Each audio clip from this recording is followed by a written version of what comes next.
Hello everyone and welcome back to Magic at the Movies, the official podcast of As Yet Untitled, where we talk all things movies, TV shows and anything that takes our fancy that week. I'm your host Joe, and joining me as always is my co-host Robert. Good afternoon everybody. Wow. I'm back in primary school assembly. Yeah, you're supposed to say good afternoon Mr. Hall. You're supposed to say good afternoon Mr. and Mrs. So-and-so, and then you're supposed to say good afternoon everyone. So in a way you messed that up because you didn't say good afternoon Mr. Young, good afternoon everyone. It's been a long time since I've been in primary school. Really? You still look like a child. Thank you. TikTok would agree, because I tried to go live on TikTok this week after Doctor Who. Spoilers. And you need your age verified before you can go live. Yeah. So I did. Did TikTok the facial. not think that you were? No, it was like take a selfie and then it'll judge whether they think you're. And it was like, no, you look too young. Wow, incredible. So I had to send a picture of me, my provisional driver's license, and a piece of paper with a code written on it, and send that to them, and then they'll verify. You're still waiting on that verification? It said 24 hours, and it's been over 24 hours. Well, looks like you're not getting that TikTok live. I was like so in the mood to do it, and then I got ready, I sat there, and I was like, go live. It's like, you'll need to verify your age. And then one was like verify your debit card, which was going well, and then it was just like, no, sorry, you didn't do one of the steps. I was like, well, I did, because you sent me a verification, but whatever. So you and TikTok not best of friends right now? Absolutely maybe not. This is like a call to try and stop growing that beard out, but you're sort of doing, but not really. No, not really. I get to the point where it gets too itchy, and then I shave it off. I get past the itchiness. I know. Just wash it more. You know, in Puss in Boots 2, when he has the beard and he realises he's like, it's so itchy, get this thing off it. Yeah, that's what I feel like. I understand his pain, even though it's not as long as that, but still, maybe one day. What about traditional Puss in Boots? Zorro, mustache, little one under the I wouldn't bottom look lip. good with that. You never know. I'd look like a pervert. You haven't tried it yet. I don't think I could pull that off. Everyone would be like, who does he think he is? Puss in Boots. But I don't. A really tall Puss in Boots. I don't think that's what most people would think. I think that is what most people would think. because most people have forgotten about Zorro. I think they just think I was odd. Especially the people I know. Well, they already sort of think that, so you might as well double down on it. Anywho, welcome. I don't think that. I think you're a lovely person. That's because I've hung out with you like many a time now. Yes. It's kind of like faded, the weirdness. Just blended into one. This guy's just normal, isn't he? Yeah. Normal's a word. Yes, it is. Anyway, welcome back to Magic at the Movies, folks. Today we are going to be focusing our main topic on the newest season of Doctor Who, and our thoughts and opinions and loves and hates and hopes for the future and for the future of the franchise. But first off, we're going to start with our regularly recurring segment of the show, which is... What have you been up to this week? I hated that. It was sort of Louis Armstrong coded. No, it was not. That was not. Whoever told you that was Louis Armstrong, whoever convinced you that, he's got a good Louis Armstrong impression, this lad, has wronged you in a severe way. That was not Louis Armstrong at all. He'd be very proud of that. No, he would not. He'd be like, what was that? If Louis Armstrong was here, he wouldn't be offended by that impression. Because it doesn't sound at all like Louis Armstrong. Probably turning in his grave. After hearing that, it was like, what was that? Lance Armstrong after all those steroids you took, maybe. We'll go with that. That was my That was his Lance Armstrong. Lance Armstrong impression. Yes, this is the segment of the show where me and Robert talk about what we've been up to this past week, or what we plan to be up to this week. So, Robert, kick us off. What have you been up to this week? Really not much. Just a tire on this segment. Say something. I have started watching the TV show Hacks. Oh, good. And it's very good. I'm just over halfway through the first season, and I'm really enjoying it. I really like half-hour comedy things. It's got the same sort of vibes as Ted Lasso-ish to it, and it's good. I'm really enjoying it, but for some reason, because season 4's just finished, but on the streaming service I'm using, it's saying that I've only got 26 days to watch season 4, even though Sky partially owns it, and it's so I don't know. But and the other seasons are on there in full, so I don't know. So I'm gonna have to try and get that all watched. Might make you book your ideas up and actually start finishing some TV shows. I know. I probably will finish this. He's still not watched Daredevil, folks. I need to be in the right mood, and I'm planning to watch Doctor Who again from Jodie onwards. I know, but I really want to do it. I wonder why. We'll get into it. Yeah. And I watched Monsters Inc. again. Okay. That was great. I think that's probably my favourite Pixar film. Just watching it again, I was like, but they've taken the bloopers out on Disney Plus. I know. I was so excited, and they never came. How dare they? Very annoyed. And I watched the film Sisu first time because my friend recommended it, and I really enjoyed it. There was a load of bloody, gory fun, and that's what you want, folks. That's what you want. Yeah. But I haven't seen like any new films because there've been like a couple out, but no like big film. Karate Kid Legends has come out, but we both decided we just didn't want to see it. No, I don't have that much affection for the Karate Kid franchise. I didn't think the one with Jackie Chan and Jaden Smith was very good.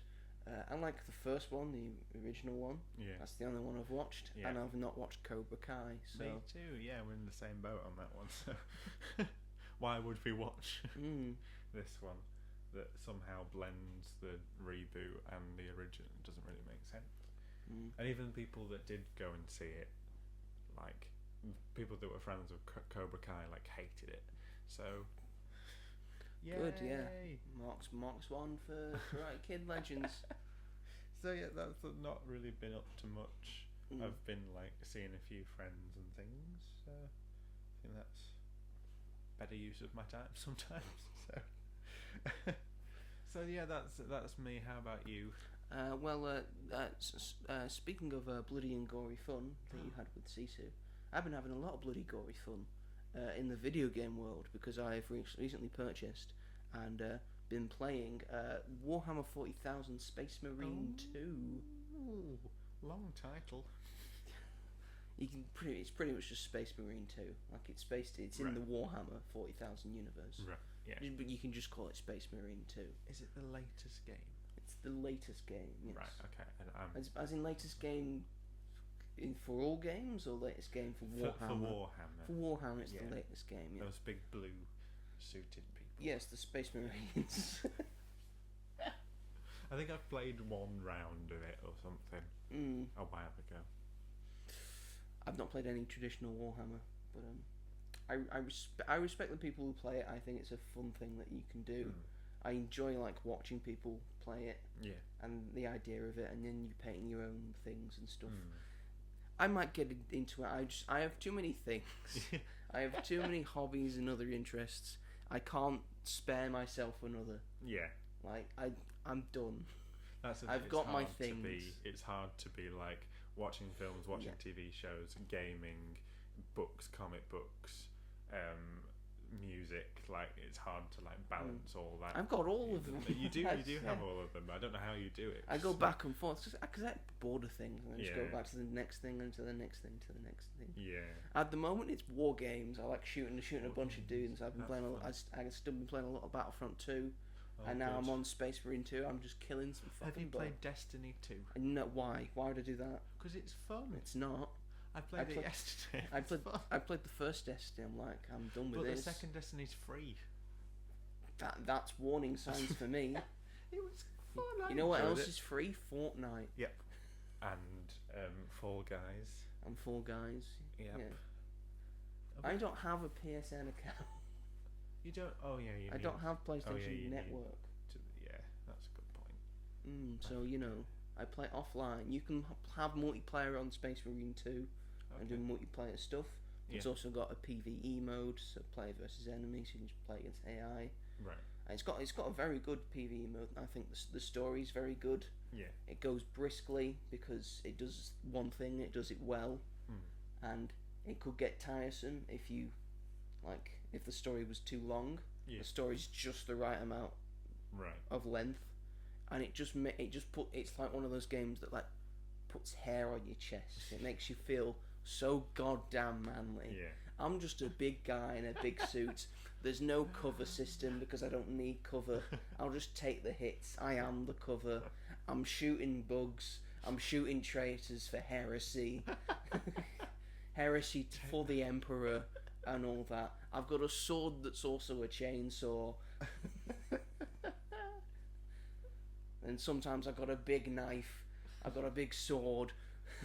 I've got a big hammer. The hammer's real cool and fun. I got loads of real cool guns, plasma guns, melter guns. Oh my gosh! It makes you feel so cool. This game. It does sound like a lot of fun. I am still playing it. I've played through the story. I'm going through the PvE operations stuff right now, which has more like stuff to it, and they keep adding to it because they've got like a season thing that they're doing for free content that's coming in every few months. That's good. So, yeah, I'm still enjoying playing it. I think I'll enjoy playing it more. Yeah. Thank God I got it when it was on sale. Yeah. That's what made me kind of go for it. But yes, Space Marine 2, I would recommend. Yeah. Anyone check it out if you're into like third-person shooters.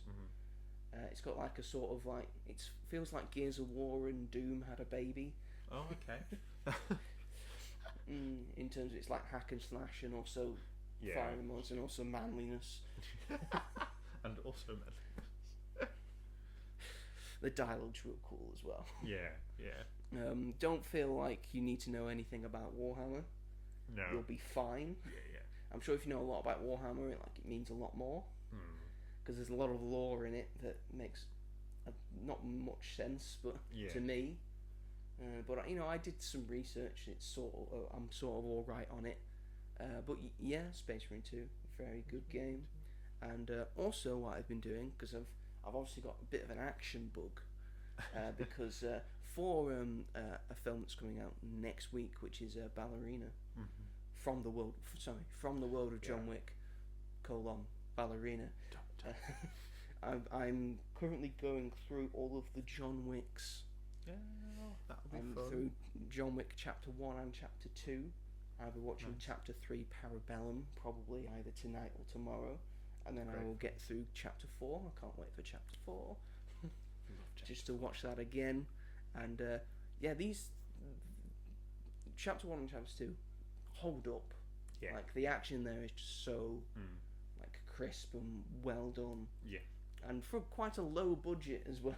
No, especially the first one. Especially when compared to Chapter 3 and Chapter 4. Yes. The scale. I just remember in Chapter 2, I was like, oh my god, I cut a guy with a pencil. He finally did it. We finally saw him do it. It's really cool. Yeah. And I think Keanu Reeves does really well as John Wick. It's very good. It just feels real. Yeah. And stuff. I like the world that they've made, and they just keep expanding on it. I like this world. I like this franchise. I am excited for Ballerina. Yeah, me too. Yeah. So that's pretty much what I've done with my week. That's a very fun balance of things that you're working your way through. It's really balanced. It's most of the same genre of Well, yeah, but like in terms of film and gaming, branching my areas out. I will also probably finally get to watching season 3 of The Bear. Oh yes. I will get through that. So because season 4 comes out end of this month, so I can watch that because I think they'll put all episodes out like they do normally. Yeah, they should. With they the should bear. Yeah, some shows need that. And some shows are alright. The like weekly release, but just like I mention it every week, but the studio should have been a binge. Yes. Because like as good as it was, like week to week, I don't think anyone was like, oh my god. Although I feel the bear would have been alright week to week. Maybe it would. I think now maybe because it's grown such a big following. But I think because I mean that's what you could do because that's what happened with The Boys, like season 1 and season 2 was released all at once, and then season 3 and season 4 they've been done week to week. Yeah. So who knows? Who knows? Who knows what Hollywood are thinking? And stupid things, probably. Oh yeah, always stupid things. Stupid things. You stupid boys. I was going to say boys and girls. No, it's boys. Boys. It's all boys. Because boys will be boys, eh? Boys will be boys. Boys will be boys. It's about the people you don't sexually assault. Yes. That's just Hollywood, baby. Oh no. Shall we move it along? Yeah, Let's move it along while Holly gets up into a seat so she can see. Good girl. Are you a good girl, Hol? Yes, you are. Yes, you are. Good girl. So, main topic of today, because me and Robert were both big fans of a certain show, a certain show that's been going on for over 60 years. Over 60, yes. And that show is Doctor Who. Dun, dun, dun, dun, dun, dun. Yeah. Oh, come on. Yeah. Is that going to be a new one for next season? Yep. Next season. We should say series. It's British. Series. British. It's a series. It's not a season. It's a series. It's a serious series. Series. Yes, I've loved Doctor Who since I was a very small boy. I've pretty much been like following New Who. Yeah. Like since I could walk and talk. Mm-hmm. And I like, and unlike a lot of people, I've actually gone back and watched Classic Who. Yes. Yeah. And gone through it all, and I'm currently making my way through a list that I made of all the best episodes. That's a good way to do it. Yeah. From classic, from all of Doctor Who. Yeah. So I have a list, and I have all the best episodes for each Doctor. Mm-hmm. That is a very including the 14th Doctor, who only had 3 episodes. And guess what? All 3 are on the list. Yeah, they were all good. Because all 3 are very good episodes. Great episodes. We were like, oh, Shooty season's going to be just like that. I think it's got a plethora. Yes, we're gonna talk about it. Yeah. So the most recent season for this year for Doctor Who has just finished wrapping itself up. Yep. It is the technically series 2. Technically series 2 for this. For some reason they decided to do that. It doesn't make sense. Yes. But technically series 14? No, 15. It's technically series 15. Right. If we're looking at just New Who. Yeah.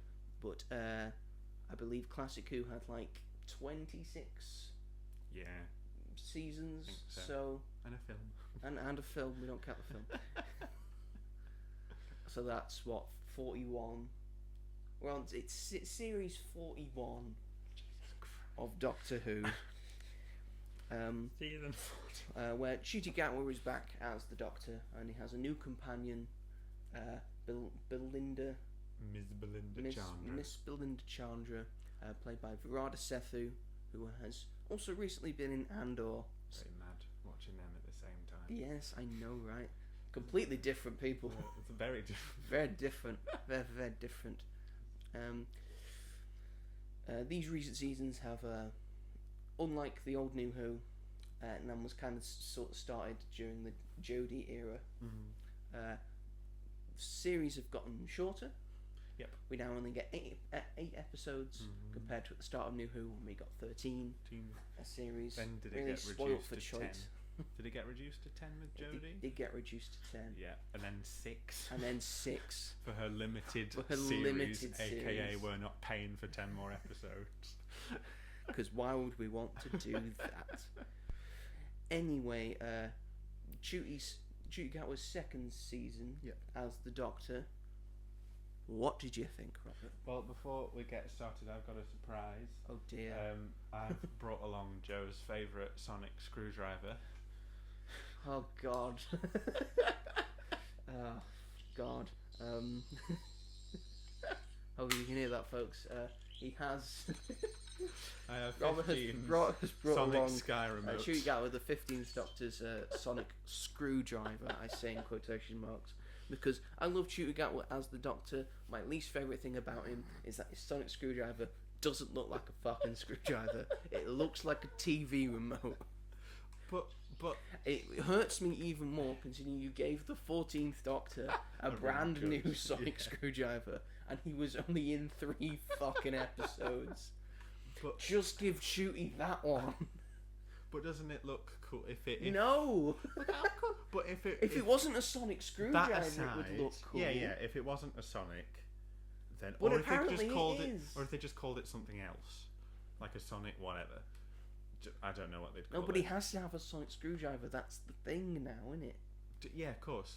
But sonic probe, like Amy Pond had. And then revealed that it was a screwdriver. Yes.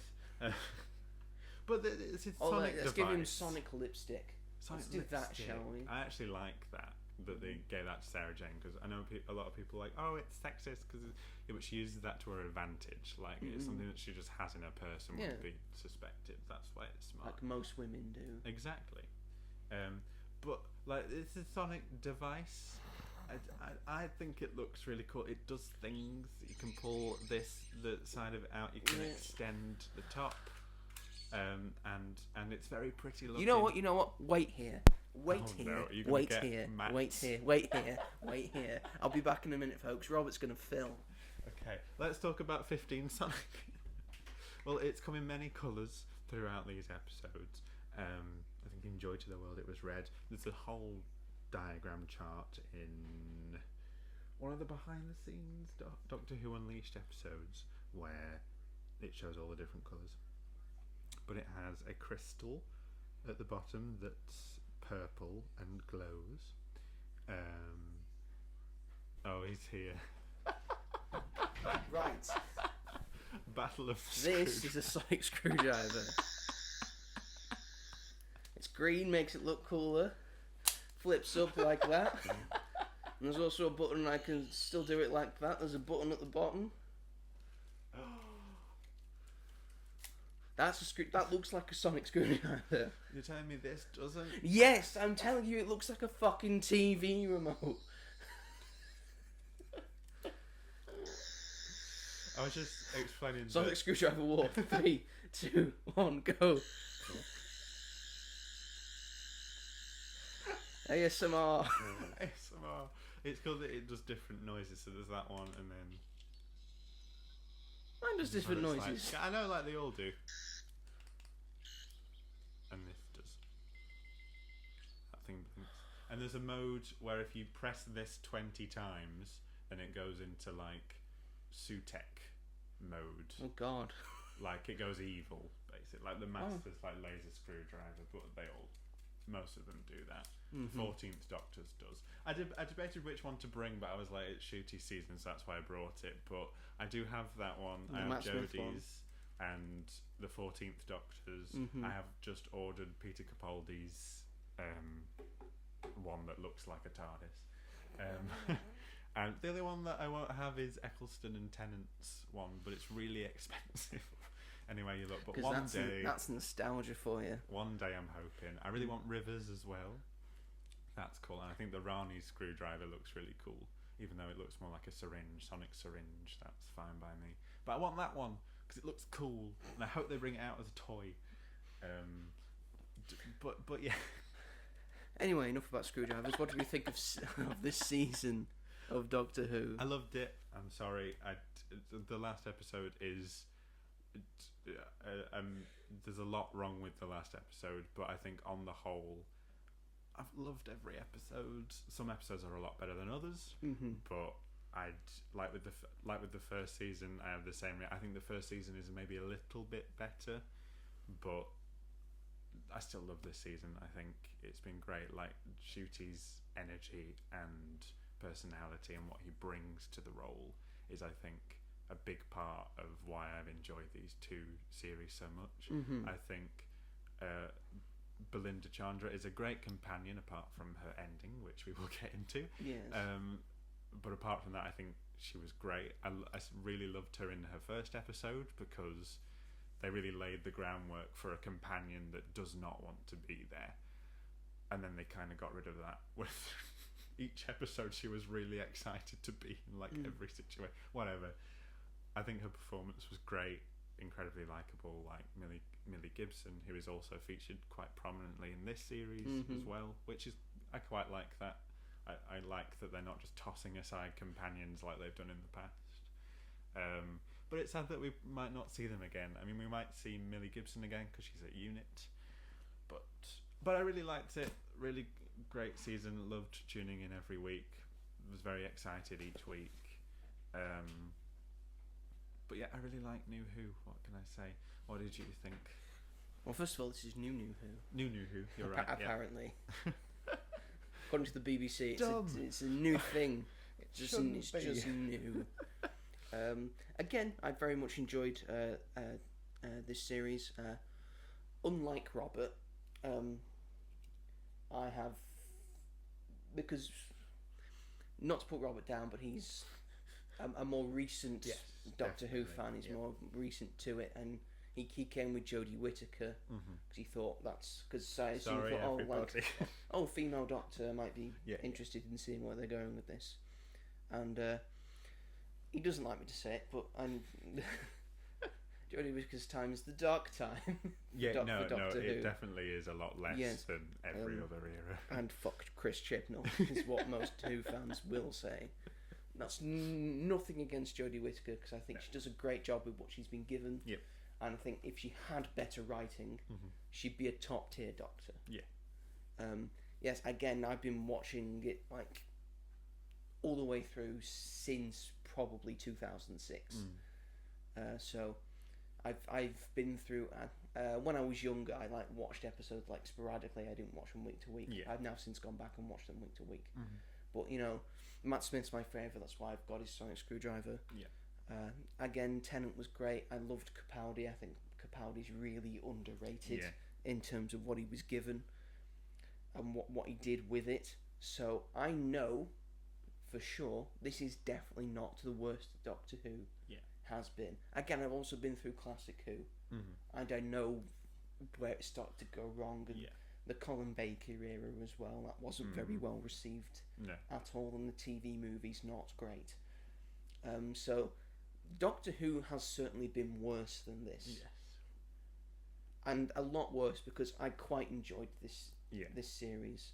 I think, like everyone, I've said it in my review, I think Russell T Davies has sort of forgotten how to end a series and end it well, because he didn't seem to have a problem with that in his original run. Like every series sort of ended quite really good quite finales. well. Yeah. Some really good finales, some impactful ones as well. So I don't really know what's gone wrong. Maybe again, he's trying to make a viral moment every series. He did really well with the giggle. He did, essentially that's a big season finale. It felt like a traditional. That's the only one he's sort of really done well. Yeah. I understand he's trying to do something with Tootie here, and he was more facing the gods and all that. That's got to be big and epic. Maybe he got too big and epic for his britches, because my problems with the series finale of last season and the series finale of this season is that you kind of deal with the big bad that you set up from the last episode, sort of 30 to 40 minutes in, and then there's another 20 episodes of pointless nonsense. Mm. That because we have to fiddle with this, and we have to cross everything out and cross the T's and dot the I's. Yeah. And where old New Who didn't exactly feel like that, maybe because it had 13 episodes, it had time to do all the stuff. Yeah. Maybe, I don't know, but maybe sometimes it needs to feel like it's a monster of the week sometimes. Yeah. Yeah. But then there's just something subtly in the background Mm-hmm. that's happening to get us to the finale point. Yeah. Whereas in New Who, it feels very much tacked on to every single episode, leads up to the finale episode, which is maybe why people are feeling more down about these finales. Yeah. In my opinion. But there are a lot of episodes in Duty's tenure and in this season that are really good. Mm-hmm. I really liked. We'll go through the list in a minute of Yeah. episodes. But I really liked Lux. I really liked The Well. Mm-hmm. I really liked Lucky Day. I enjoyed the story and the engine. Basically, between episode 1 and episode 8, Mm-hmm. all top tier episodes of Yeah. Doctor Who. I feel. Mm-hmm. I'd say the first one, the Robot Revolution, is fine, and then we'll have things to say about Reality War in a minute. But overall, I think this is just a solid episode of Doctor Who. I think it would be a top tier season of Doctor Who if they hadn't messed up the finale. Yeah. This is the thing with these 2 seasons have really set up this pantheon of gods, and we are yet to see it come to full fruition. I think we've sort of seen it because we got the finale with the Giggle, which was the I forget his name, the toy maker. The toy maker who came back, and then they've done Maestro, and then now they've done Lux, and they've done Sutek. Yeah. And I think maybe we'll spoil Wishworld and Reality War because they reintroduced Omega, who was like the creator of the Time Lords, the original Time Lord. So maybe they're going, oh, he's the god of the Time Lords, in a way.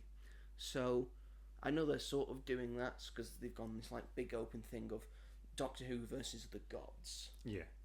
And I think it sort of works, but I think in others, like, because it is interesting to see these people back. Definitely. But I think they could have used the Trickster. I would have loved to have seen a Trickster episode because he's not been in a Doctor Who episode. Yeah. He was in a Sarah Jane Adventure episode, Like, and he's a really interesting.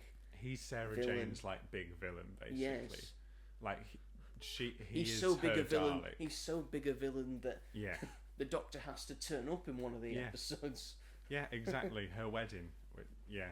And he's such a good character. He's absolutely terrifying, and the way it's like the episodes that he's in are like the best episodes of Sarah Jane Adventures, and to see him here, like, people would go crazy for it. Like, fans would know, and I even think like some casual people might recognise him if they did like from their childhood, because he's got quite an like iconic look. Yeah, and I don't understand why they haven't done it, because they mention him.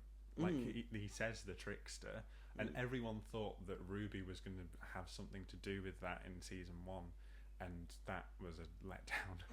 I know that like not everyone has to be, live up to great expectations, but which is I think what sort of Russell is trying which to is say. which is is fair fair, enough. yeah. But I wish he'd gone about it a different way instead of setting up all these things, and by the end it just doesn't make sense. Like, why is Ruby's mother like mysteriously like ooh and like pointing at the sign, and like it just didn't make sense to me. And like she sees the Doctor.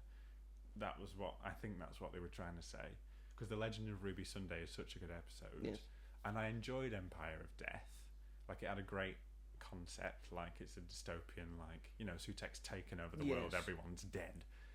But and then to go into this one where they'd already filmed it by the time season 1 had come out, so there wasn't like a lot of room to change things. Yes. But We've done pretty much the same thing. Getting to the end, like you said, like this big bad in the second to last episode, dealing with it. And like Sutek, it took the whole episode, but with this one, it's done like, I kid you, like in 2 minutes, Omega is sorted out. And the rest of the episode is something that no one expected, and I don't think many people care about. Trying to get this whole situation with Poppy and which really fucks up Belinda's ending. And it's just odd. We'll go through the episodes. So, Good start the season. We started off with the Robot Revolution, which is how we get introduced to Belinda Chandra, and a whole mess up that because apparently there's a planet called Belinda Chandra 5. Yeah. And the Doctor having to do various things to get her to safety. Yeah. Good starter episode, I thought this. I like it. An interesting premise. I just think like it put the character of Belinda, like it set her up so well. Yes. And I think the whole concept is just quite funny. Mm-hmm. And the whole thing with the tie. I can't remember what it's called, but the thing where she like it flashes through her life and she becomes an old woman in like that really cool sequence. Like that was really cool. Yeah. But yeah, I thought it was a better opening than Space Babies was, and I quite like Space Babies, but I thought this was just like a bit more familiar. Oh yeah, I forgot the Goblin King's like Christmas episode, didn't it? Oh yeah, yeah. It felt like more like Space Babies. I thought was a weird opening. I was like, you're trying to get old Doctor Who fans to come back in. You're not going to win them back with something like this. Yeah. But it was still enjoyable for what it was. It was one of those like sillier monster things. But I thought that Robot Revolution set this season up better than season 1 set itself up, if that makes any sense. But yeah, very true. But then we like kick it up a notch with episode 2, which is Lux, which is about them fighting an animated cartoon character. Mr. Or animated cartoon character that has the form has been taken on by Lux, who is the god of light. Yep. Another one of the pantheon. Which was a cool reveal, because I don't think you knew that going in. And then he did the "Don't make me laugh," and then the "ha ha ha," which I love them using that. I think that's every time that tune plays, I get chills. I'm like, oh, they've like really amped that up. Yeah. That's like the giggle. That's you it. Yeah. Don't want to hear that. Yeah. Yes, this is a very solid episode. Really one of my favourite episodes. Yeah, definitely. Like a lot happens in it, and there's a like. I can't really describe it, but obviously they break the fourth wall. Yes, they do. But not in a traditional way, because it's not completely breaking the fourth wall. It's hard to describe. They so they sort of like, because they get Lux sticks the Doctor and Belinda into sort of a film reel, and they're trying to escape it, and they think, oh, let's go through the screen, and then that ends them up in a living room of 3 people who are big Doctor Who fans. Yeah. And then they have a whole conversation with the Doctor and Belinda of the whole thing of Doctor Who, and the Doctor that has been watched this entire time. I'm just being really fascinated by it, and then asking what his favorite, what the best episode is, and them all saying Blink. It's like I wasn't even in that one. Like, I was barely in it. Yeah, but it's Blink though. Your presence is felt. It's felt very much so. Yeah, that was a really, because like in the context of that episode, like it's that scene is like if it was a TV show, it's not like him coming into like our world. It's very much like if it was a TV show, and then like they're wearing Tom Baker's scarf and they've got various T-shirts on and things like that. And it's a nice ode to the fans, I think. Yes. Even though it's quite funny when they're like, most people find us insufferable, which is true. And true. I'll be writing a chapter about Doctor Who fans soon for a book. But it was just like, it was quite emotional. Like they did they say like thank you to him and stuff like that? Yes, they did. And like, yeah, it's just a really nice moment. And it works as part of the episode. Yeah.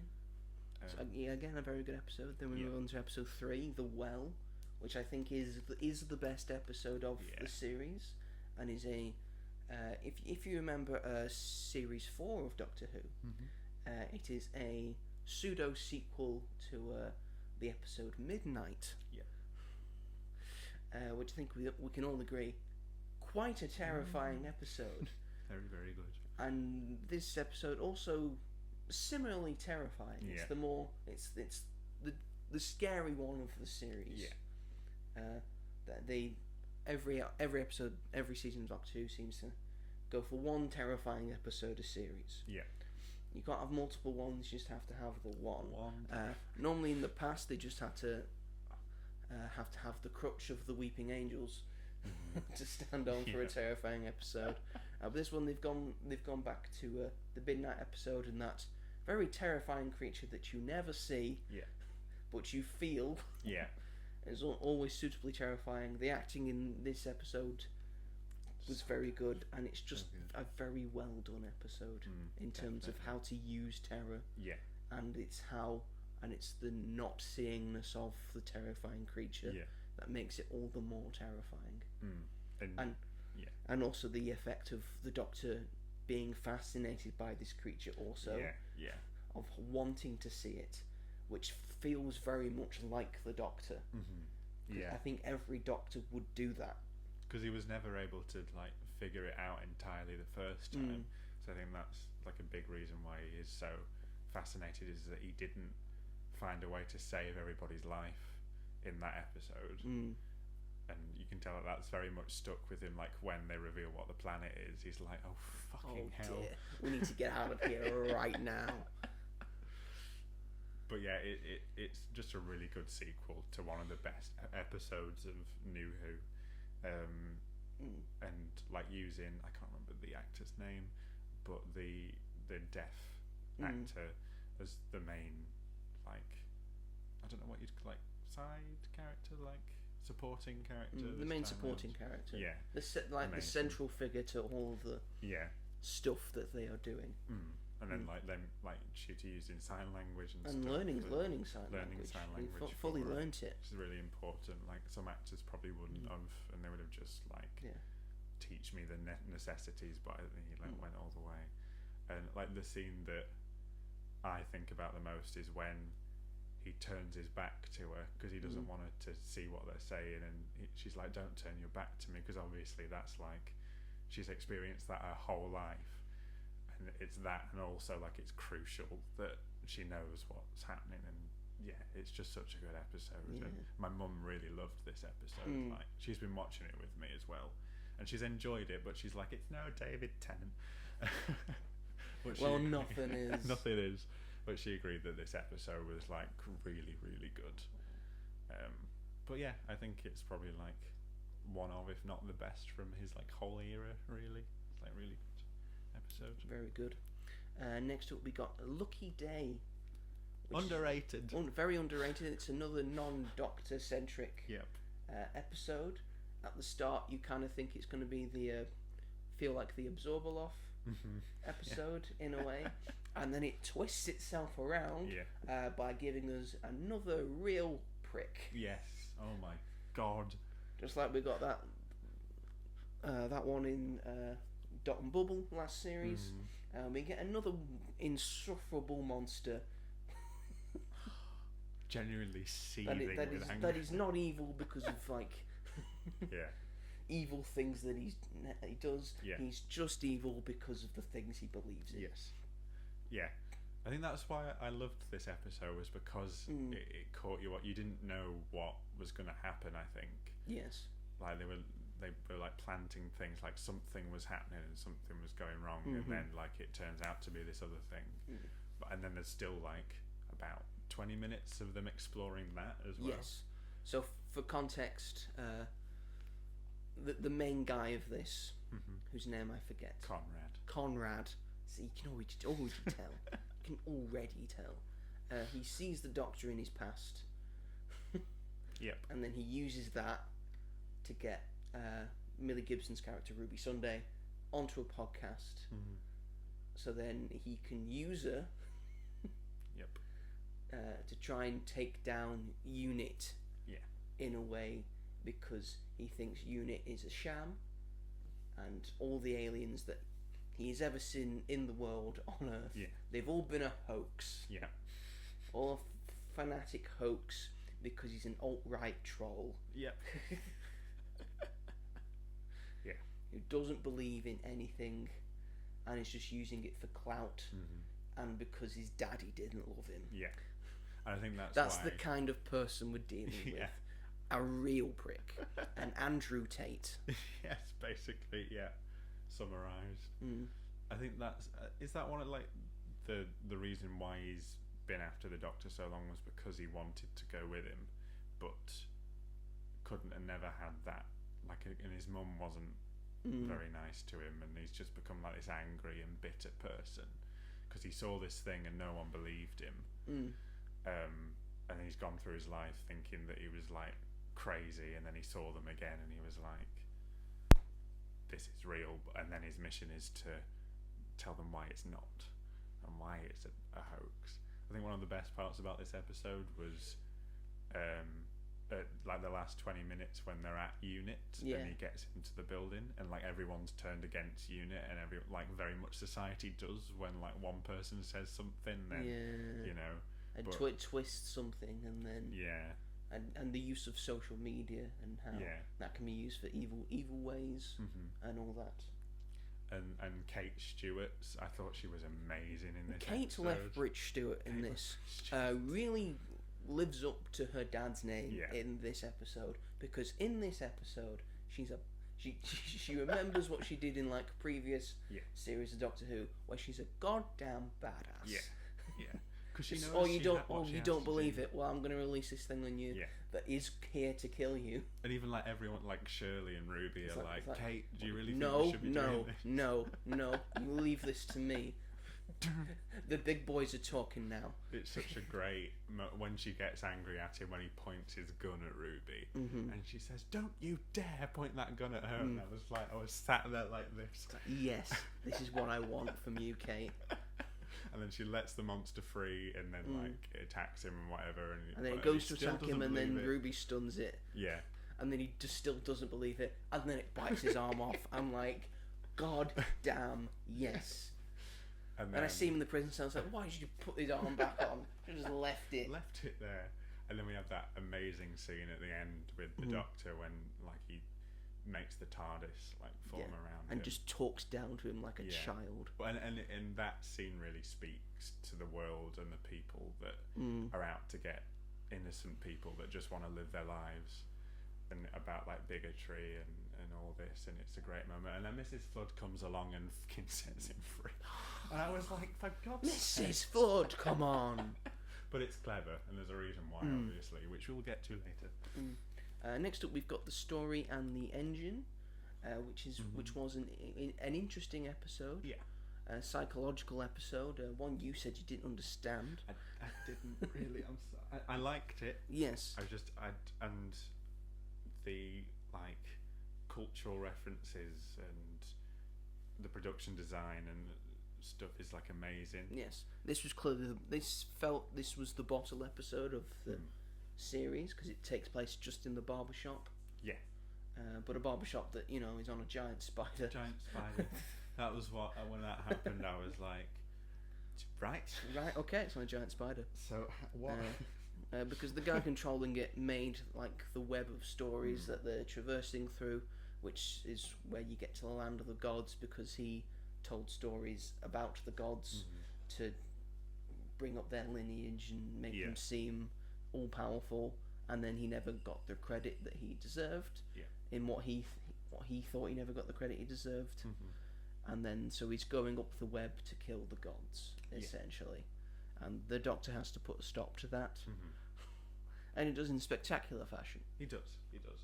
One of my favourite moments was with the braids in the hair and using that as a map to get out of the place. It's very well done. Very clever, and that was based on like real like life and like slavery. That's what they used. That was a very cool touch.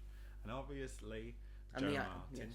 And the idea of telling stories, and there's power in that, and that sort of like metaphor, because it powers the mechanical spider that's getting through the web of having to tell stories.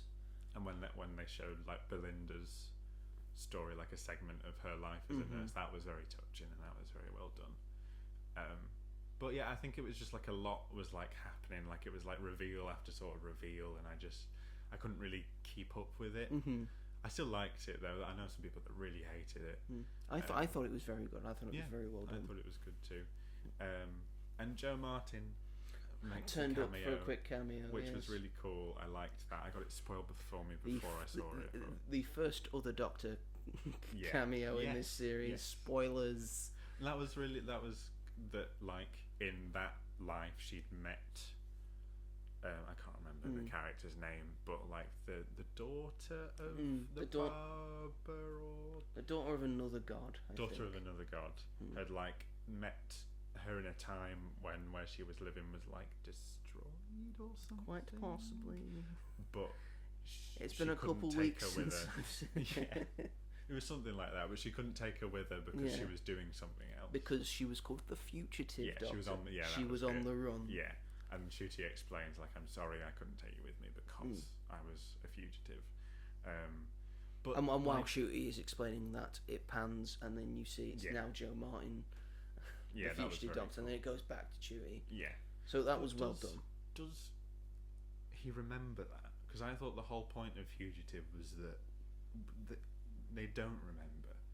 Like, how did they remember I think seeing that? her, I think that brought the memory back for him. Right, okay.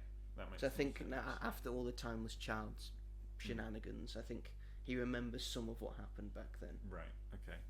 So I like the Fugitive as a concept. Yes. That they had a past life which they can't remember. And it was just nice to see her get some more attention. Like, I wanted to meet her at a Comic-Con because I really liked her and I love her costume and her TARDIS is really cool. So it was just nice that she got some more screen time. Maybe in the future she'll get more. Who knows? Next up we get the fun one of this series, the Interstellar Song Contest. Yeah. It's got the highest amount of views. Yeah, it did. Mostly because what took place straight after the episode was Eurovision, which is why this episode took place where it was. Yeah. Because it's a Eurovision-centric thing, but now it takes place in the whole wide world, and Rylan Clark has been taken out of stasis to host, and we get cameos in like a holographic fashion from Graham Norton as well, which was nice to see. Again, a fun one and a good premise. Yeah, I think it works well. It was written by a fan of the show. I can't remember, it's Juno something. They did the podcast for the 3 specials. Oh, okay. It was on the Doctor Who YouTube channel, and they'd cover that, and they're like a massive fan of Doctor Who. It did feel very Doctor Who-ish. Episodes like this. Definitely did. Duggadoo, who can forget Duggadoo? Robert won't let me forget it. It's just great. It's just the fact that Murray Gold created it, which I find hilarious. He went out of his way to create something that might be at the Interstellar Song Contest. All this great music that he's created for the show over the years, and he gives us Duggadoo. And probably be remembered for Duckadoo, Duckadoo, Duckadoo, Duckadoo. Great song. Oh, really gets into your mind like a worm, like Duggadoo is, I imagine. This episode has quite a few standout moments. One where the audience ascends into space. Yes. Which at the time I was like, oh my god. Gets pretty much killed in the vacuum of space. Terrifying. The Doctor being one of them. Yes. And the reason he survives is he gets like a message from his granddaughter. Yes. Yeah. The first time she's appeared since I think it's a special in the 80s maybe, and then officially in the Doctor Who timeline since the 60s when she was left on Earth by the Doctor to live a normal life. Yeah. So that's intriguing. Yes. If you think that's gonna come back in the final few episodes, it's not. She does appear, but does appear slightly, but maybe that's another thing that they're sort of leading to. Because she's still alive, clearly. So I think you could still do stuff with her. That's what people thought was going to happen in the first season anyway, with Susan Twist's character. Like, everyone thought that they had something, and in the show they were like, you have a granddaughter, and it's like, is Susan your granddaughter? And that was the whole thing, and it wasn't. But like they could have just got Carol Ann Ford back. Don't know why. As much as I like the actor who plays Susan in the show.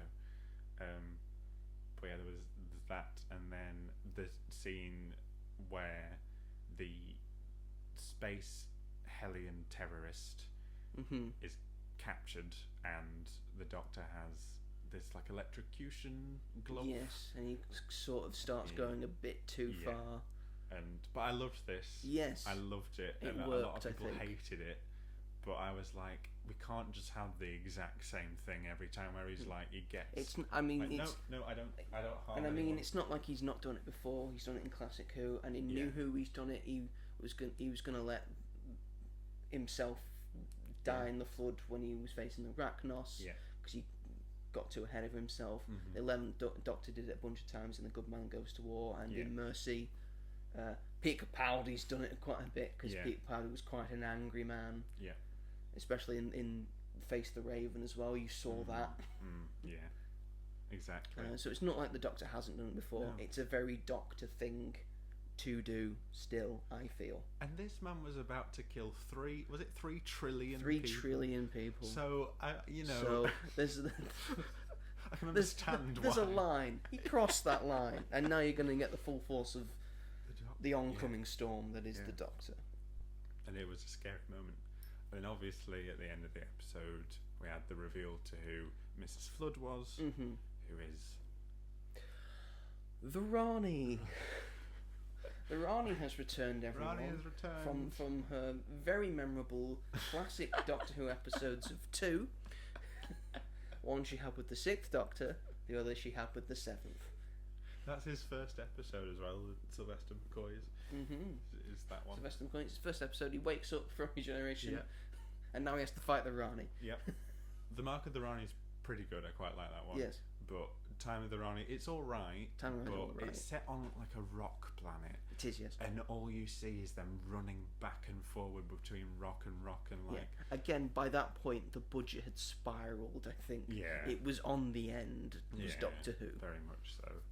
But Kate O'Mara as the Rani was always very good. Yes. I think that's why, even though the episodes aren't considered incredible, that's the reason why they've... Because her performance as the Rani is always...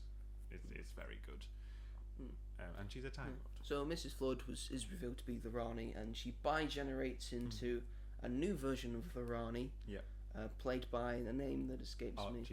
Archie Panjami, and she does a very good job. I think she's a very good the Rani. I'm so annoyed about what happens, which we'll get into. Because we'll get into it, and because episode 7, again another epic episode, because Wish World. It's a very interesting concept, and I think it's done very well. Yeah. Which you saw for the first time at the cinema. Because both me and Robert went to see both the penultimate and final episode in the cinema. We did. Like we did exhausted. Last year. Tired as hell. I was sort of ill with a stomach bug, and Robert hadn't slept.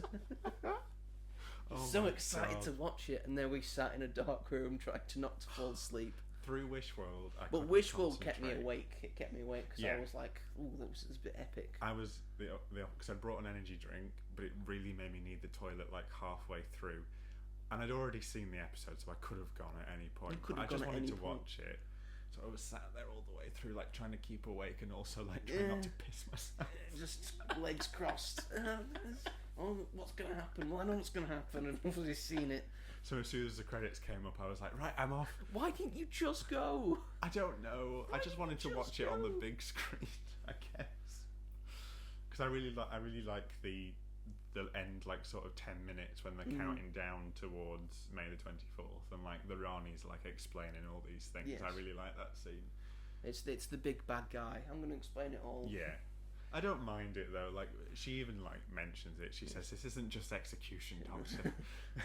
But she's been doing it so that the timing works well. And then she's got a good plan. She puts him out into the thing and then blows it up from the thing and then sends it to the thing. So I can't have you stopping me, so I'm going to send you back down there. She gives him the chance to, stand with her, but she knows that he won't, obviously. Because he's the Doctor. Yeah. And this introduces a thing that comes out of nowhere and is a massive part of the finale, which is Poppy, the Belinda and Doctor's child in Wishworld. Is sort of like the Doctor says that it's the reason why it's Poppy from Space Babies is because it's just a memory pulled out of his head. He does say in Space Babies, "I wish I was your parent," which they never mention in the actual episode, which I feel is weird not to mention that, but in an episode called Wishworld. But and so that's the start of that. It's intriguing. It also introduces at the end, because the Rani is trying to revive Omega, who is the original Time Lord, has appeared in classic Who episodes twice. Once with John Pertwee, the third Doctor, and another time with Pete Davidson, the fifth Doctor, and Patrick Troughton with John Pertwee, and William Hartnell, but he's on a screen, not actually in the episode. Doesn't count then. He's just on. He appears on the screen whenever the two are having like an argument, and he's like, "Stop it! We need to get this sorted. You two arguing isn't helping." He's just in this weird prism vehicle that's hovering above the TARDIS for some reason. I don't know. Talking about the three Doctors there. The three Doctors, yeah. It's a good episode, but yeah, just odd. But yeah, Omega. Anyway, yes, Wishworld does a really good job leading up to the last episode, the Reality War. It's a good idea of you have a slip and the thing breaks because you have certain doubts about the world. Yeah. And then that's not a bad thing because that's the Rani's intention, because she wants the doubt to break the world. And that's so then the world collapses upon itself. So then that creates a rift in reality, so Omega can get through. And that's why they choose Conrad as the person to create this world. It's because he's an alt-right dweeb who would make a dumb bullshit world. And she where knows women are back in the fucking kitchen. Basically, yeah. And they know that his mind isn't stable, so there are flaws to it, which causes people to have doubts. Yeah. And the opening scene is where the Rani goes to the 1800s and finds the seventh son of the seventh son, who is another part of the pantheon. Who is which is another harbinger, so that brings in the god of wishes. God of wishes. So that, and then you kiss the baby's and then that's head. A baby, so that can be controlled. Yeah, very much. And then they use the baby to create the world around them. There's a lot going on in these last two episodes. A lot of stuff being piled on. Is that pile on going to be concluded in a nice way? Well, episode 8, the Reality War, not really. What an episode! I will give it credit that there's a lot happens and there's a lot to talk about. Yes, it's the biggest talking point to take out of this series. Unfortunately or fortunately. I feel like it's a bigger finale than Empire of Death was. I would say so, yes. Just because of what's Just because going of certain on. things that we will spoil in a minute. But what was my reaction when this episode finished? We'll go through it and then we'll go through that, because the Reality War thing, the Doctor is now back. He's out of the doubt. He's now fully the Doctor again.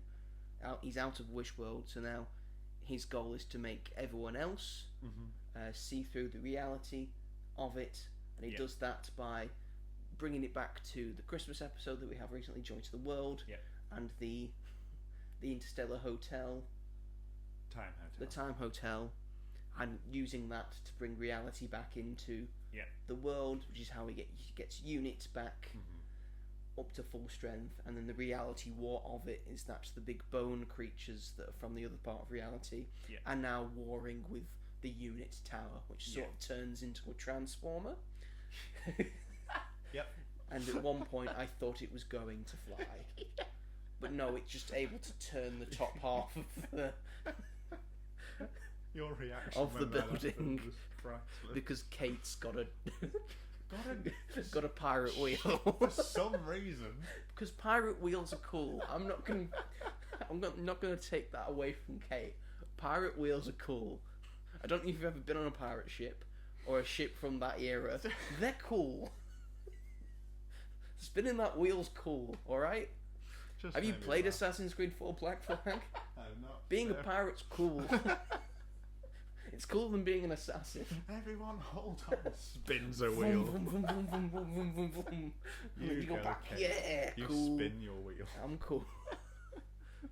So that's like the epic moment, and then the Doctor trying to get to the Rani to fix the whole thing. I liked that. Isn't able to stop the Rani bringing Omega through. Not through even the all gates the way through. of reality, but unfortunately for the Rani, she's underestimated the fact that the Omega coming through is a myth and legend version of Omega. Yeah. And that Omega is a big giant skeletal thing that eats the Rani. Yes. At least that version, the Mrs. Flood version of the Rani, is able to get away. I would have preferred it to be the other way around. As much as I love Anita Dobson. No, more Mrs. Flood. But what's she gonna do now? I don't. We'll see, won't we? We'll see, won't we? Have a little faith. Have a little I faith. know, but you know? I'm just annoyed because This Archie is Doctor Panjabi Who. gave such This a is good what performance. happens. I know. This is what happens. But I liked her so much. She was very good at And it. she good was at it, smarter than that. And again, it's the suit. No, they're a Doctor Who villain. They're smart to a certain extent, and then the Doctor is smart. And the Doctor is able to battle Omega back into whence he came. Yep. All the days saved, and then there's about another 20 minutes left of the I'd say longer. show, and then Ruby Sunday has been showing doubts about the world for the entire thing. A sort of glitch in her memory. Which is because she's already been through it because of 73 yards. That's what I didn't understand the first time. Because she's seen the world. She's seen May 24th. So she knows that she something's knows what wrong. it's supposed to look like. Yeah. So, because it all centres around Poppy, the child that might be real, might be not real, between the Doctor and Belinda. I'm going to just explain it to you. Please. Explain it to you. Because then they sort of, the Doctor and Belinda, they sort of start forgetting about Poppy. Yeah, which was a cool moment. Which the was a cool folding moment. up her They're just jacket. folding it, and then it just disappears, and then Poppy disappears. Yeah. And Ruby's the only one that remembers her. And then Ruby gives a real talking to the Doctor of you saved my life, my insignificant life, just the one life. You went through so much effort, so you go through so much effort right now to fix this world because it's sort of not quite set, because it's had a massive reality thing done to it, so it needs to be reset. And the only way that the Doctor is seemingly able to reset that is by putting some of his regeneration energy into the TARDIS to realign reality, but doing that is going to kill him, which kind of brings back to series 1 of New Who, which is sort of what the Ninth Doctor had to do to save Rose. He had to take on all that energy and distill it out. So that's a very similar vein, which is why I sort of feel that Ncuti Gatwa was always sort of meant to be a rebuild new era Doctor, sort of like what Eccleston was. Right, okay. And then we just take it on to the next person. Yeah. I don't think it should have been the next, but we'll get into it. We'll get into it. But before he's able to do that, he's joined by another Doctor that has been caught out of her time stream because Jodie Whittaker makes a cameo appearance as the 13th Doctor, something my boy Robert here was very excited to see. What makes me so happy is I've not seen anything negative about this cameo on social Yes. media. Even if you weren't a fan of her era, Yeah. people were pleased to see her. Yeah, it was like light Chris, I return. think everyone agrees that I think Chris Chibnall and the writing department were the fault of those series. It was never Jodie, No. because Jodie just gave 110% performance as the 13th Doctor. I liked her as the 13th Doctor. Yeah. She's really good in this, probably because she gets some good lines and writing to do. She's so good in this. She's really good in just that little moment, that it's Ncuti so and Jodie have. Yeah. I think The it's pass my along favourite that should part. have been, but then we had the 14th Doctor in the middle. Yeah. Sort of. Again, that was just a really nice moment. Then the Doctor does his thing. He's about to regenerate. He's trying to stave it off. Not yet. Not yet. And then he finds Belinda back at home, where she said she wanted to go with Poppy, and it's revealed that that was what always was going to happen, because Poppy was always Belinda's daughter, who she had name dropped throughout the series, and we've just all forgotten. I didn't, though. She said she was getting back for her daughter, for Poppy, and it was always Poppy. I hate it. This isn't. I don't. It's anticlimactic, is what it is. But it for Belinda as a character, I feel, to make her a mother. Never in any of the other episodes does she ever give off anything that would say that she has a child waiting for her back at home. Mm-hmm. And you can tell that from the first few episodes that she's very independent and is career focused. Also does very much show that she definitely wants to get back. Yeah, she wants to get she doesn't home. want to stay out here forever. No, yeah, exactly. She wants to get whatever home, it takes to get back, she'll go. If they have to wait a little bit, yeah, and maybe she can have a bit of fun, because as she's been told and as she has been shown, they're in a time machine. Yeah. So they can get back to May 24th. They get back. Also, another pet peeve, they keep calling it May 24th. It's a British show, call it the 24th of May. I don't care if you're trying to adhere to an American market, you're a British show, call it the 24th of May. Do it properly. Day, month, year. Shortest to longest. May 24th. But it's like that when the Doctor puts his regeneration energy into the TARDIS to set time back to normal. Set reality back to normal. Back to normal. I still don't get it. I don't understand, because Poppy isn't teased. She's teased in the story in the engine, but I think that's because Poppy's put into her timeline. Yeah. At the end, the Doctor essentially forces Belinda to have Poppy as her child, and I hate. No, I think Poppy was always her daughter. But she's living and then the wish world and the reality altering of that skewed that. But she's living with students in the first episode. She's in a house, she's got flatmates, not housemates. Why would we never see her in that? I don't know. I didn't make the decisions. I just watched the show. That's the thing. I just watched the shit. It's I don't think they fully knew what they were trying to do. Maybe we'll have to ask Russell T Davies if he ever wants to come on the podcast, because he's big fans of us, as we've seen. Big fans of us. Big fans of us. That's another thing you were annoyed about, because you put out that comment of "Please don't regenerate Shooty." He liked it. My mum was annoyed about that. And you thought, oh, that means he's not. But turns out, ladies and gentlemen, that Ncuti Gatwa's time at Doctor Who as the Doctor is no more.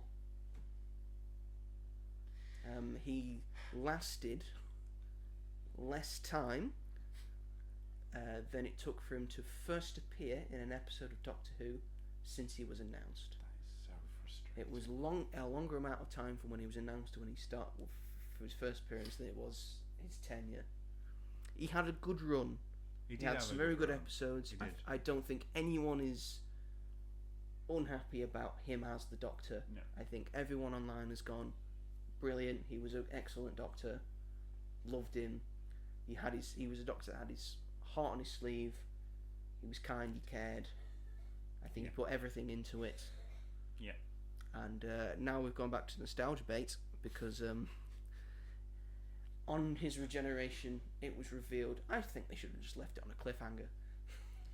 Yeah, but then no one would tune in to see who regenerates as. I know, but I'll explain it in a minute. Yes, and then Ncuti Gatwa regenerates. A big old thing it is. Really good really, regeneration. really lovely. She and then addresses joy. Joy to the world from so a sort of tying back of stuff that Russell T Davies likes to do. Yeah. And then Ncuti Gatwa regenerates to apparently the 16th Doctor, Billie Piper, who, if you didn't know, played Rose Tyler in like the first few series of Doctor Who, and has come back sporadically. Yep.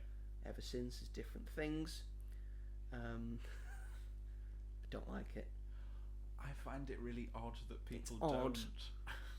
It's odd. I think she could do a good performance. I've seen her in multiple things. Yeah. And when she's been like a bit loopy and crazy. Yeah. And she can be that. I think she would be good. I don't think she should be the Doctor. This is how I think. So this is from a business perspective as well as a creative perspective. That's very true. Yes. I understand why they've done it. Yeah. Because no matter what, because I've seen a lot of people that are really disappointed. I mean, it was in the papers. Yeah. It was news. Yeah.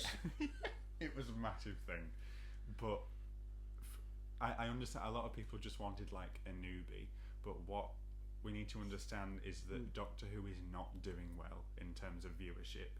They needed something like this to hopefully get more fans back in. It worked with David Tennant, but then as Shooty's season started to go along, people started to drop off again.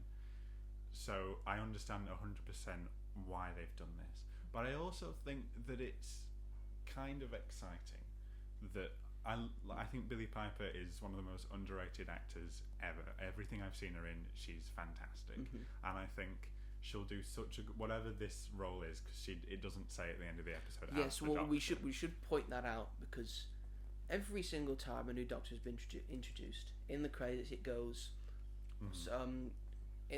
like end of time, for example, it says David Tennant as the Doctor, and it says introducing Matt Smith as the Doctor. Yeah. For this one, in the credits it went Shooty Gatwa as the Doctor, Jodie Whittaker as the Doctor, because she made a cameo, and introducing Billie Piper. That's it. Yeah. So there's been a lot of speculation of that she's not the Doctor. Maybe it's the bad wolf girl from the Day of the Doctor. Maybe it's maybe it's actually Rose, and something's gone on with the alternate universe and all that jazz, with basically the reality splitting open. Maybe that's had a thing. Maybe Shooty is still the Doctor and we just don't know. That would be great, but I don't think it is, because he said that the plan was always 2 series, so I don't think they could get him back. But maybe we're going to have a reveal of what this is. Rusty Davis is going to say a thing. I mean, we've got the 20th anniversary episode of Doctor Who Confidential this week that Billie Piper is going to be on. Yeah, so and it would be a bit weird if they don't mention anything. She also put on Instagram the day after, she posted a post, and it was her with a rose. With a and rose, she said, something a about rose rose. is a rose is a rose. So not, I think not she the probably, Doctor. I think she probably is Rose. Maybe from the parallel Earth that she got stuck on. I would prefer her to be the Doctor. I wouldn't. Maybe for an episode, like a Christmas special or something. I think this will be like something for the Christmas special. Probably. If they are doing a Christmas special, please do a Christmas special. I love Doctor Who Christmas specials. They're really cool. They will this They're year. always really good. I think they're going to save it for 2026. Oh, I don't want to wait anymore. I know, but they've got the spin-off show instead, which I know isn't the same. When I saw the trailer for that, I'm like, I don't want to. I just don't care. I know it's not the same, but that's what we're getting. But I'm looking forward to it. I mean, I just love Billie Piper so much. I think she's such a good actor that she could pull it off. I'm not saying she couldn't pull it off. She could pull it off. I just don't think she should be the Doctor. But why? I think it's an interesting concept. And I know we've had like various things of, because ever since the Day of the Doctor and Matt Smith having that moment with Tom Baker, who was playing the curator, there has been speculation, and I believe these speculation rumours that the curator played by Tom Baker is the Doctor, because Matt Smith says, "I never forget a face." Yeah, and he goes, "No, you don't," and maybe down the line you'll be revisiting some, but just some of the old favourites, eh? So he's already revisited David Tennant. Yeah, maybe he's revisiting Billie Piper as probably a favourite companion. It didn't actually say that it's going to be old favourites of just Doctors. Good point. And then probably down the line he's going to go to Tom Baker, and then maybe that's how he's going to finish up as I think, as a lot of people would say, a lot of Classic Who fans as well would say, the best Doctor, Tom Baker, and maybe that's how he finishes his life. Yeah. The Doctor. That's rumour, that's speculation. Yeah. Again, it's a viral moment that Russell T Davies has made, for better or worse, because it's getting us talking, it's getting us speculating, I feel it's getting bad us for thinking. him. I know that this finale wasn't, like, a lot of people hate it, and I understand why, but, like, I've seen so much aggressive videos about him and, like, how terrible of a writer he is, and how, like, vicious personal attacks, like, when he clearly isn't, when all these Doctor Who fans have been raving about this series up until this point, and how it's a really good series. Exactly. And you did that last series as well. So he is a good writer. He has written incredible things. I think he just maybe needs some help with these finales. Definitely. Overall, there's a lot going on. I still really enjoy Doctor Who. I'm still excited for the future of Doctor Who, wherever it may be going. If Disney's pulling out or not, maybe it goes a bit more low budget. Yeah. But maybe that's what it needs. Maybe it needs, like, the grimy and the dirtiness a lot of people of, like, a low budget sort of thing, like the first, like, 4 series have. Yeah. Maybe people are thinking it's looking a bit too clean now. Yeah. I sort of think that the new TARDIS console looks a bit too clean. Yeah. Doesn't look used at all. My favourite one's still Matt Smith's. It's like beautiful and yellow and orange, and it looks cool. It looks big and all that. Still excited for Doctor Who. I will be watching it, whether it's good or bad. That is my penance for life. If you made it through Jodie's, you can make I it made through it through Jodie's.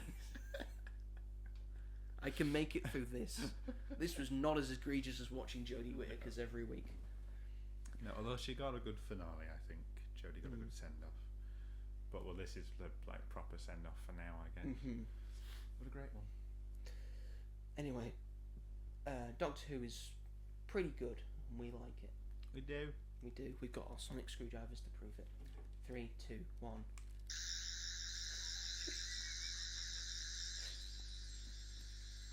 Copied your coding. Yes, compensating. Yes, you did. For what? Regeneration, it's a lottery. Oh, yeah, you never do that, do you? Put our glasses on. Oh, lovely. I love that episode. You've redecorated. I don't like it. Which is, and Jodie said it as Jodie well. said, because it's what you have to say. Yeah. I don't like it. Does it really need to be? I mean, Jodie's look pretty good. I like Jodie's as well. Had a sort of different thing, sort of like a cyberpunk thing going on. Yeah. Anyway, is that the show? That's the show. Thank you everyone for watching and listening to us rant and rave about a old British sci-fi. Show that predates Star Trek and Star Wars. If you are watching and listening to this on the YouTubes, feel free to like and subscribe to As Yet Untitled, and then push the bell notification so you never miss an episode of this podcast, or of the Greatest Things of All Time episodes, or any movie and TV show reviews that I do. I've done a review on Doctor Who 2025 season, if you want to give that a look. A more like condensed version of this episode. And Robert's done reviews on Letterboxd and things for Doctor Who and for other things that we have talked about. If they want to listen to this on a podcast, what podcast chooser of choice are they able to listen to this on, Robert? You can find us on Spotify, Amazon Music, Apple Podcasts, and Sony Music. It's Sony Podcasts, I think. Sony Podcasts, I think. Yes, you can listen to them on that. If you want to get into contact with us, you can follow us on Blue Sky, Twitter, but nicer. It's got a butterfly as a thing, so you know it's nicer. Butterfly. It's like evolving as well, so that's a little thing. Yeah, we are at magicatthemovies.bsky.social. If you want to get into contact with us personally, I am TheMightyJoe888 on Instagram. Robert is robghall on Instagram. Get into contact with us. Say you like a thing, don't like a thing, love us, hate us. You might be read out on this show. I know, insane, crazy. If you want to have any ideas that you want us to cover, any questions you want us to answer, feel free to let us know. Next week, we'll probably be discussing Ballerina. Sorry, from the world of John Wick, Ballerina, which we're excited for. Yeah, looking forward to I'm it. excited for. It's going to be a pretty big month this month. Yeah, there's Of quite quite a lot of decent things coming out that we want to see, and then we've got July, and oh boy, Dun, dun, dun. we're going to get busy that month. So thank you everyone for watching and listening to this, and we will see you all in the next one. Geronimo. What did Jodie say? Fam. And then Capaldi said something Scottish. Something Scottish and grumpy. Sonic Shades. Oh, I Got love the Sonic Shades on. The Sonic Shades on were good. And then Shooty would probably say Babes, wouldn't he? Babes, yeah. Babes is a good one. Yeah, it would be Anyway, Babes. thanks everyone. Take care. Bye.